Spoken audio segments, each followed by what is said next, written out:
everyone, welcome back to my YouTube channel and another new vlog. So ಇವತ್ತೇನಪ್ಪ vlog ಮಾಡ್ತಾ ಇದ್ದೀನಿ ಅಂತ ಅಂದರೆ ಇವತ್ತು ನಾನು ಕುಚ್ಚಿಂದು ಅಂದರೆ ಬೀಡ್ಸ್ನ ಯೂಸ್ ಮಾಡ್ಕೊಂಡು ಅದು ಬೀಡ್ಸ್ ಕಾಣಿಸ್ಲಿಲ್ಲಂಗೆ ಹೇಗೆ ನೀವು ಕುಚ್ಚನ್ನು ಹಾಕೋಬೋದು ಅಂತ ನಾನು ತೋರಿಸ್ಕೊಡ್ತೀನಿ. ಅದಕ್ಕೂ ಮುಂಚೆ ಯಾರೆಲ್ಲ ನನ್ನ ಚಾನಲ್ನ ಸಬ್ಸ್ಕ್ರೈಬ್ ಮಾಡ್ಕೊಳ್ತಾರೆ ನೋಡ್ತಾ ಇದ್ದೀರೋ ಬೇಗ ಹೋಗಿ ಸಬ್ಸ್ಕ್ರೈಬ್ ಮಾಡ್ಕೊಳ್ಳಿ, ಹಾಗೂ ಪಕ್ಕದಲ್ಲಿರೋ ಬೆಲ್ ಐಕನ್ ಕೂಡ ಪ್ರೆಸ್ ಮಾಡಿ. ಸೊ ಬನ್ನಿ ಸ್ಟಾರ್ಟ್ ಮಾಡೋಣ. ನಾನು ಇಲ್ಲಿ ಸ್ಯಾಂಪಲ್ ಆಗಿ ವಿಡಿಯೋ ತೋರಿಸ್ತಾ ಇರೋದು, ನಾನು ಯಾವುದೇ ರೀತಿ ಸ್ಯಾರಿಗೆ ಹಾಕ್ತಿಲ್ಲ. ಒಂದು ಬಾರ್ಡರ್ನ ನಾನು ಯೂಸ್ ಮಾಡ್ಕೊಂಡು ನಿಮಗೆ ಕುಚ್ಚು ಹೇಗೆ ಹಾಕೋದು ಅಂತ ನಾನು ತೋರಿಸ್ತಾ ಇದ್ದೀನಿ. ನೀವು ಸೇಮ್ ಪ್ರೊಸೀಜರ್ನ ಫಾಲೋ ಮಾಡಿದ್ರೆ ನೀವು ಸ್ಯಾರಿಲಿ ಆರಾಮಾಗಿ ಕುಚ್ಚನ್ನು ಹಾಕೋಬೋದು. ಫಸ್ಟ್ ನಾನಿಲ್ಲಿ 80 ಎಳೆ ದಾರನ ತೊಗೊಂಡಿದ್ದೀನಿ. ಆ್ಯಸ್ ಯೂಶ್ವಲ್ ನಾವು ಕುಚ್ಚನ್ನು ಹೇಗೆ ಹಾಕ್ಕೊತೀವೋ ಹಾಗೆ ಫಸ್ಟು ಸ್ವಲ್ಪ ಎಡ್ಜನ್ನ ಬಿಡಬೇಕು, 5 ಇಂಚಸ್ ಬಿಡಬೇಕು. ನೀವು ಸೀರೆ ಎಡ್ಜನ್ನು ಬಿಟ್ಟು ಅದಾದ ನಂತರ ನೀವು ಕುಚ್ಚನ್ನು ಹಾಕ್ಕೊಳ್ತಾ ಹೋಗಬೇಕು. ನಾವು ಹೇಗೆ ಎಲ್ಲ ಕುಚ್ಚನ್ನು ಹಾಕ್ತೀವಲ್ಲ, ಬೇಬಿ ಕುಚ್ಚಾಗಿರ್ಬೋದು ಅಥವಾ ಲಾಂಗ್ ಕುಚ್ಚಾಗಿರ್ಬೋದು, ಅದೇ ರೀತಿ ನಾವು ಇದನ್ನು ಕೂಡ 3 ನಾಟ್ಸಿಂದ ಟೈ ಅಪ್ ಮಾಡಬೇಕು. ಫಸ್ಟ್ ಎಲ್ಲ ನೀಟಾಗಿ ಈಕ್ವಲ್ ಆಗಿ ಇಟ್ಕೊಂಡು ಥ್ರೆಡ್ನ ಮಧ್ಯದಿಂದ ಅಂದರೆ ಕುಚ್ಚಿನ ಮಧ್ಯಭಾಗದಿಂದ ನೀವು ನಾಟ್ ಹಾಕೋ ಥ್ರೆಡ್ನ ಗೋಲ್ಡ್ ಕಲರ್ನ ತೊಗೋಬೇಕಾಗುತ್ತೆ. ಅದಾದ ನಂತರ ಲಾಸ್ಟಲ್ಲಿ ಅದನ್ನು ಫೈನಲೈಸ್ ನಾಟ್ನ ನೀಟಾಗಿ ಹಾಕಬೇಕು. ಅಂದರೆ ಮೇಲಿಂದ ಒಳಗಡೆ ಅದನ್ನು ಸೇರಿಸಿ ಗಂಟಾಕಬೇಕು. ಸೊ ಅದು ನಿಮಗೆ ಎಷ್ಟು ಬೇಕಾಗುತ್ತೋ ಕುಚ್ಚು ಅನ್ನೋದು ನೋಡ್ಕೊಂಡು ಲಾಂಗ್ ಥ್ರೆಡ್ನ ಕಟ್ ಮಾಡಿ, ನಾನಿಲ್ಲಿ ಸ್ವಲ್ಪ ಸಾಕು ಅಂತ ನಾನು ತೋರಿಸಿರೋ ಸ್ಯಾಂಪಲಿಗಲ್ವ, ಸೊ ಸ್ವಲ್ಪ ಸಾಕು ಅಂತ ನಾನಿಲ್ಲಿ ಸ್ವಲ್ಪ ಕಟ್ ಮಾಡ್ಕೊಳ್ತಾ ಇದ್ದೀನಿ. ಅಂದರೆ ನಮಗೆ ಬೇಕಾಗಿರೋ ಸೈಜಿಗೆ ನಾನು ಕಟ್ ಮಾಡ್ಕೊಳ್ತಾ ಇದ್ದೀನಿ. ಹೇಳ್ದಂಗೆ ಬೀಡ್ಸ್ ಯೂಸ್ ಮಾಡ್ಕೊಳ್ತಿರೋದ್ರಿಂದ ನಮಗೆ ಬಟ್ಟೆ ಗಮ್ ಇಂಪಾರ್ಟೆಂಟ್ ಆಗುತ್ತೆ ಇಲ್ಲಿ. ಅಂದರೆ ಬಿಗಿನರ್ಸಿಗೆ ಬಟ್ಟೆ ಗಮ್ ಇದ್ದರೆ ತುಂಬಾ ಹೆಲ್ಪ್ ಆಗುತ್ತೆ. ಸೊ ಹೀಗೆ ಹಿಡ್ಕೊಂಡು ಕುಚ್ಚನ್ನು ಮೇಲೆ ಭಾಗ ಮಾಡ್ಕೊಬಿಟ್ಟು ಅದನ್ನು ನೀಟಾಗಿ ಅಗ್ಲಿಸ್ಬೇಕು. ಮಧ್ಯ ಎಲ್ಲಿರುತ್ತಲ್ಲ ಸ್ವಲ್ಪ ಅಂದರೆ ನಿಮಗೆ ಮಿಡ್ ಪಾಯಿಂಟ್ ಯಾವ್ದು ಗೊತ್ತಾಗುತ್ತೆ ಅಲ್ಲಿಗೆ ನೀವು ಆ ಗಮ್ ಏನಿರುತ್ತಲ್ಲ ಅದನ್ನು 1 ಡ್ರಾಪ್ ಹಾಕಿದರೆ ಸಾಕು, ಭಾಳ ಹಾಕೋಕ್ಕೆ ಹೋಗಬೇಡಿ. ಸೊ ಕುಚ್ಚೆಲ್ಲ ಮುದ್ರಕಂಡಂಗೆ ಆಗೋಗುತ್ತೆ. ಒಂದೇ ಡ್ರಾಪ್ ಆದರೆ ಸಾಕು ಗಮ್ಮು. ನೋಡ್ತಾ ಇರ್ಬೋದು ನಾನು ಇಲ್ಲಿ ಎಷ್ಟು ಹಾಕಿದ್ದೀನಿ ಅಂತ. ಸ್ವಲ್ಪ ಒಂದೇ 1 ಡ್ರಾಪ್ ಹಾಕಿದ್ದೀನಿ.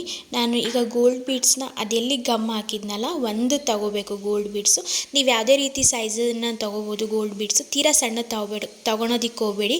ಮೇಲೆ ಯಾವುದು ನಾಟ್ ಹಾಕಿರ್ತೀವಲ್ಲ ಅದಕ್ಕೂ ಮತ್ತು ಕೆಳಗಡೆ ಇಟ್ಟು ನಾಟ್ ಹಾಕೋದಕ್ಕೂ ಬೀಡ್ಸಿಗೂ ಏನು ಡಿಫ್ರೆನ್ಸ್ ಅನಿಸಲ್ಲ. ಸ್ವಲ್ಪ ದೊಡ್ಡದೇ ತೊಗೊಳ್ಳಿ, ಸೊ ದಟ್ ನಿಮಗೆ ಡಿಫ್ರೆನ್ಸ್ ಗೊತ್ತಾಗುತ್ತೆ. ನೀವು ಬೀಡ್ಸ್ ಹಾಕಿರ್ಬೋದು ಅಥವಾ ಬೇರೆ ರೀತಿ ಡಿಸೈನ್ ಚೆನ್ನಾಗಿ ಕಾಣುತ್ತೆ ಕುಚ್ಚು. ನೀವು ಸ್ವಲ್ಪ ಬೀಡ್ಸ್ ಸೈಜ್ನ ದೊಡ್ಡದು ತೊಗೊಂಡ್ರೆ, ಇವಾಗ ನಾನಿಲ್ಲಿ ಮಧ್ಯ ಬೀಡ್ಸನ್ನು ಗಮ್ ಮೇಲೆ ಇಟ್ಟು ಅದನ್ನು ಸೇಮ್ ಆ್ಯಸ್ ಇಟ್ ಈಸ್ ನೀವು ಹೇಗೆ ಮೇಲೆ ನಾಟ್ ಮಾಡ್ಕೊಳ್ತೀರಲ್ಲ ಫಸ್ಟ್ ಸ್ಟೇಜಲ್ಲಿ, ಅದೇ ರೀತಿ ಕೆಳಗಿನ ಸ್ಟೇಜಲ್ಲೂ ಕೂಡ ನೀವು ನಾಟನ್ನು ಹಾಕ್ಕೋಬೇಕು. ದಾರನ ಮಧ್ಯದಿಂದ ತೊಗೊಂಡು ಅದಕ್ಕಿಂತ ಮುಂಚೆ ನೀಟಾಗಿ ಬೀಡ್ನ ಕೂರಿಸ್ಕೊಂಡು ಕುಚ್ಚು ಏನು ಥ್ರೆಡ್ಸ್ ಎಲ್ಲ ಇರುತ್ತಲ್ಲ ಅದನ್ನು ನೀಟಾಗಿ ಒಂದು ಲೆವೆಲಿಗೆ ತೊಗೊಂಬರ್ಬೇಕು. ಇಲ್ಲ ಅಂದರೆ ನೀವು ಇವಾಗ ನಾಟ್ ಹಾಕ್ತಿದ್ದೀನಲ್ಲ ಆವಾಗ ಏನು ನಿಮಗೆ ಪ್ರಾಬ್ಲಮ್ ಆಗುತ್ತೆ ಅಂತಂದರೆ ಆ ಥ್ರೆಡ್ ಎಲ್ಲ ಅಂದರೆ ಥ್ರೆಡ್ ಆ ಕಡೆ ಈ ಕಡೆ ಸರಿದು ಬೀಡ್ಸ್ ಕಾಣೋಕ್ಕೆ ಸ್ಟಾರ್ಟ್ ಆಗುತ್ತೆ. ಅದು ಚೆನ್ನಾಗಿ ಕಾಣಲ್ಲ, ಹಾಗಾಗಬಾರ್ದು. ನಿಧಾನವಾಗಿ ಮಾಡಿ, 1-2 ಸಲ ಸ್ಯಾಂಪಲಾಗಿ ಟ್ರೈ ಮಾಡಿ, ಅದಾದ ನಂತರ ನೀವು ಸ್ಯಾರಿಗೆ ಹಾಕ್ಕೊಳ್ಳಿ. ನಾನಿಲ್ಲಿ ಸ್ಯಾಂಪಲ್ಲೇ ನಿಮಗೆ ತೋರಿಸ್ತಾ ಇರೋದು, ಸ್ಯಾರಿಗೆ ಹಾಕ್ತಿಲ್ಲ. ಸೊ ನಾನು ಬ್ಲೂ ಕಲರ್ ದಾರನ ಯೂಸ್ ಮಾಡ್ಕೊಂಡಿದ್ದೀನಿ. ನಾನಿಲ್ಲಿ ಈ ರೀತಿ ನಾನು ಹೇಗೆ ನಾಟ್ ಹಾಕಿದ್ನಲ್ಲ ಆ ರೀತಿ ನಾಟ್ನ ಹಾಕಿದ್ರೆ ಕುಚ್ಚು ರೆಡಿ ಆಗುತ್ತೆ. ನೋಡಿದ್ರಲ್ಲ ಎಷ್ಟು ಈಸಿಯಾಗಿ ಸಿಂಪಲಾಗಿ ನಾವು ಥ್ರೆಡ್ನ ಯೂಸ್ ಮಾಡ್ಕೊಂಡು ಮತ್ತೆ ಏನು ಅಂದರೆ ಈ ಒಂದು ಡಿಸೈನಿಗೆ ನೀವು ಹೊರಗಡೆ ಹೋಗಿ ಕೊಡಬೇಕು ಅಂದರೆ ಏನಿಲ್ಲ ಅಂದರೂ ಅರೌಂಡ್ 400 - 450 ಕಾಸ್ಟ್ ಮಾಡ್ತಾರೆ. ಸೊ ಅದಕ್ಕಿಂತ ಬೆಸ್ಟ್ ನೀವೇ ಹೆಂಗೂ ಫ್ರೀಯಾಗಿರ್ತೀರ. ಅಫ್ಕೋರ್ಸ್ ಕಾಲೇಜಿಗೆ ಹೋಗೋರು ಇರ್ತೀರ, ಆಫೀಸಿಗೆ ಹೋಗೋರು ಇರ್ತೀರ, ಬಟ್ ಅಂದರೂ ಸಂಜೆ ಫ್ರೀ ಟೈಮ್ ಇರುತ್ತೆ, ಬೋರಿಂಗ್ ಆಗ್ತಿರುವಾಗ ಮೊಬೈಲ್ ಹಿಡ್ಕೊಂಡಿರ್ತೀವಿ. ಆ ಟೈಮಲ್ಲಿ ನಿಮಗೆ ಕುಚ್ಚು ಹಾಕೋಬೇಕು ಅಂದರೆ ಕೊಡೋಕೆ ಹೋಗಬೇಕು ಅಂತ ಇದ್ದವರು ಈ ರೀತಿ ಸ್ಯಾಂಪಲ್ನ ಟ್ರೈ ಮಾಡ್ಬೋದು. ನೀವು ತುಂಬಾ ಚೆನ್ನಾಗಿ ಬರುತ್ತೆ ಆ್ಯಂಡ್ ತುಂಬ ಈಸಿನೂ ಕೂಡ ಈ ಕುಚ್ಚು ಹಾಕೋ ಡಿಸೈನು. ಅದಾದ ನಂತರ ನಾನಿಲ್ಲಿ ಗ್ರೀನ್ ಕಲರ್ ಥ್ರೆಡ್ ತೊಗೊಂಡು ಆ್ಯಸ್ ಯೂಶ್ವಲ್ ಕೆಳಗಿಂದ ಮೇಲೆ ದಾರ ತೊಗೋಬೇಕು. ಸೂಜಿನ ನೀಟಾಗಿ ಇಟ್ಕೋಬೇಕು ಗೈಸ್. ಅಂದರೆ ಒಂದೊಂದು ಎಳೆನೂ ಮಿಸ್ ಆಗೋ ಚಾನ್ಸಸ್ ಇರುತ್ತೆ, ಎಳೆಗಳೆಲ್ಲ ಹೋಗ್ಬಿಡುತ್ತೆ ಥ್ರೆಡ್ಡಿಂದು. ಆಗಲಿಲ್ಲಂಗೆ ನೋಡ್ಕೊಂಡು ನೀಟಾಗಿ ಏನು ಗೋಲ್ಡ್ ಕಲರಿಂದ ನಾವು ಟೈ ಅಪ್ ಮಾಡ್ತೀವಲ್ಲ, ಸೊ ಅವಾಗಲೂ ಕೂಡ ನೋಡ್ಕೊಂಡು ಟೈ ಮಾಡಬೇಕಾಗುತ್ತೆ. ನಾವು ಅಕ್ಕಪಕ್ಕದ್ದು ಏನು ಹಾಕಿರ್ತೀವಲ್ಲ ಪಕ್ಕಕ್ಕಿರುತ್ತಲ್ಲ ಆ ಕುಚ್ಚು ಇದಕ್ಕೆ ಜಾಯಿನ್ ಆಗೋ ಚಾನ್ಸಸ್ ತುಂಬಾ ಇರುತ್ತೆ. ಅದಕ್ಕೋಸ್ಕರ ಬಿಗಿನರ್ಸ್ ಏನು ಮಾಡಿ ಅಂದರೆ 1 ಸೆಂಟಿಮೀಟರ್ ಇಟ್ಕೊಂಡು ಒಂದೊಂದು ಕುಚ್ಚು ಹಾಕ್ಕೊಳ್ತಾ ಕಲ್ತ್ಕೊತ ಹೋಗ್ರಿ, ಸೊ ದಟ್ ನಿಮಗೆ ಅದು ಹೆಲ್ಪ್ ಆಗುತ್ತೆ. ನಾನಿಲ್ಲಿ 3 ಹಾಕಿ ತೋರಿಸಿದ್ದೀನಿ ನಾನು ಸ್ಯಾಂಪಲ್ನ.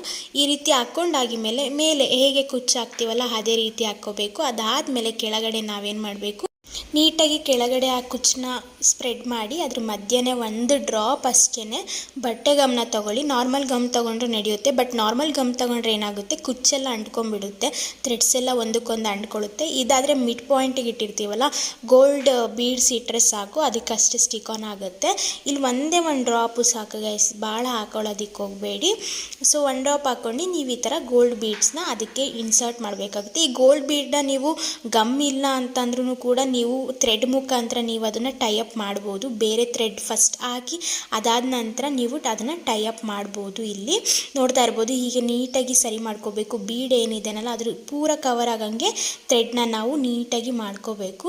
ಆ್ಯಸ್ ಯೂಶ್ವಲ್ ನೀವು ಹೇಗೆ ನಾಟ್ ಹಾಕ್ತಿರೋ ಅದೇ ರೀತಿ ನಾಟ್ ಹಾಕ್ಬೋದು. ನಾನು ಇಲ್ಲಿ ಡಿಫ್ರೆಂಟಾಗಿ ಸ್ವಲ್ಪ ಇರಲಿ ಅಂತ ನಾಟ್ನ ಚೇಂಜ್ ಮಾಡಿದ್ದೀನಿ. ಮಿಡಲಿಂದ ನಾನು ಎಳ್ಕೊಂಡಿಲ್ಲ, ಔಟ್ಸೈಡಿಂದನೇ ದಾರನ ತೊಗೊಂಡು, ಅಂದರೆ ಟೈ ಅಪ್ ಮಾಡೋ ದಾರನ ತೊಗೊಂಡು ಜಸ್ಟ್ ಟೈ ಮಾಡ್ತಾ ಇದ್ದೀನಿ ಅಷ್ಟೇ, ಮಧ್ಯದಿಂದ ನಾನು ತೊಗೊಂಡಿಲ್ಲ. ಈ ರೀತಿಯೂ ಮಾಡ್ಬೋದು, ಸೂಜಿ ಇಲ್ದಂಗೂ ನೀವು ಅಂದರೆ ನಾಟ್ನ ಹಾಕ್ಕೋಬೋದು. ಅದನ್ನು ಕಮಿಂಗ್ ವೀಡಿಯೋಸಲ್ಲಿ ನಾನು ನಿಮಗೆ ತೋರಿಸ್ತೀನಿ. ಅದಕ್ಕಿಂತ ಮುಂಚೆ ಬೇಗ ಬೇಗ ಹೋಗಿ ಸಬ್ಸ್ಕ್ರೈಬ್ ಮಾಡ್ಕೊಳ್ಳಿ ನನ್ನ ಚಾನಲ್ನ. ಹಾಗೆ ಪಕ್ಕದಲ್ಲಿರೋ ಬೆಲ್ಲೈಕನ್ ಕೂಡ ಪ್ರೆಸ್ ಮಾಡಿ, ಸೊ ದಟ್ ನಾನು ಹಾಕೋ ವಿಡಿಯೋ ಫಸ್ಟ್ ನಿಮಗೆ ನೋಟಿಫಿಕೇಷನ್ ಬರುತ್ತೆ, ನೀವು ನೋಡ್ಬೋದು ನನ್ನ ವಿಡಿಯೋನ. ಹಾಗೆಯೇ ನೋಡ್ತಾ ಇರ್ಬೋದು, ನಾನಿಲ್ಲಿ 3 ಕೂಡ ಹಾಕಿ ತೋರಿಸಿದ್ದೀನಿ. ಇದೇ ರೀತಿ ನೀವು ಪೂರ ಸೀರೆಗೆ ಹಾಕ್ಕೊಳ್ತಾ ಹೋಗಬೇಕಾಗುತ್ತೆ. ನೋಡಿದ್ರಲ್ಲ ಎಷ್ಟು ಈಸಿಯಾಗಿ ಥ್ರೆಡ್ಡು ಮತ್ತು ಸೂಜಿ ಇದ್ದರೆ ಸಾಕು, ಬೀಡ್ಸ್ ಇದ್ದರೆ ಸಾಕು ಹಾಕ್ಕೊಳ್ಳೋ ಅಂಥದ್ದು. ಯಾರು ಡೌಟ್ಸ್ ಇತ್ತು ಅಂದರೆ ಕಮೆಂಟ್ ಸೆಕ್ಷನಲ್ಲಿ ಕಮೆಂಟ್ ಮಾಡಿ, ಹಾಗೂ ಸಬ್ಸ್ಕ್ರೈಬ್ ಮಾಡಿ, ಲೈಕ್ ಮಾಡಿ, ಶೇರ್ ಮಾಡಿ. ನೆಕ್ಸ್ಟ್ ವಿಡಿಯೋದಲ್ಲಿ ಸಿಗ್ತೀನಿ.